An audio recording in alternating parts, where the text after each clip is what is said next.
Honourable Member for Strathcona, followed by Carson Taber-Warner. 7 months after this government took a hatchet to our colleges and universities, the casualties are mounting. Every day we hear about opportunities for Alberta students stolen by a government that appears genuinely hostile to higher education. So to the Minister of Advanced Education, can you explain to those Albertans who care about their education and that of their children why they should ever again trust a Premier who promised them a 2% increase and then gave them a 7% cut? Honourable Deputy Premier. Mr. Speaker, because they know that our Premier will make difficult decisions when difficult decisions need to be made. And they know that this Premier and this government has a history of commitment to advanced education and, frankly, K-12 education as well. They know that this government has invested more than 40% in increases in education over the last 10 years.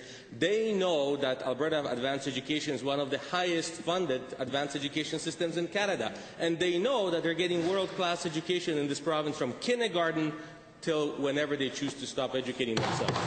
Honourable Member. Speaker, given that his government cuts have eliminated at least 2,000 post-secondary spaces for Alberta students since April, and given that at least 61 college and university programs have been cut in the same period, why won't the minister admit that his anti-education, pro-knuckle-dragging plan is going to drive Alberta learners out of the province and cripple our potential for decades to come?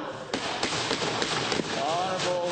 Well, it's just refreshing to know that at least another party in this House believes in evolution. That is really good. They must have had a convention last week. Mr. Speaker, they also know that when difficult decisions are made by government, those are not decisions of choice, but there are simply decisions that the government has to make in view of changing financial situation. And they know that they have chairs and presidents in those schools who are committed to students' education and also had to make difficult decisions during that time. But, Mr. Speaker, let's be honest with our students. Programs are eliminated every year, even when budgets go up. That's how our institutions stay current and deliver world-class education. Honourable Member.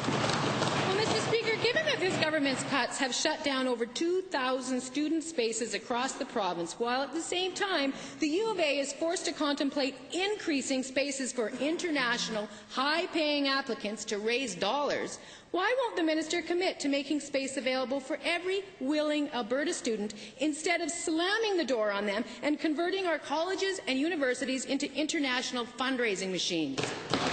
Mr. Speaker, that clearly shows that this member knows nothing about advanced education, because international students are not raising money for our post-secondary institutions. As a matter of fact, their tuition is set in such a way that it simply covers the cost of educating international students in our schools. Why do we do it? Because it gives richer educational experience to our Alberta students on campuses, having different worldview perspectives on campus, and it also opens markets because those individuals go back to their home countries and do business with our province.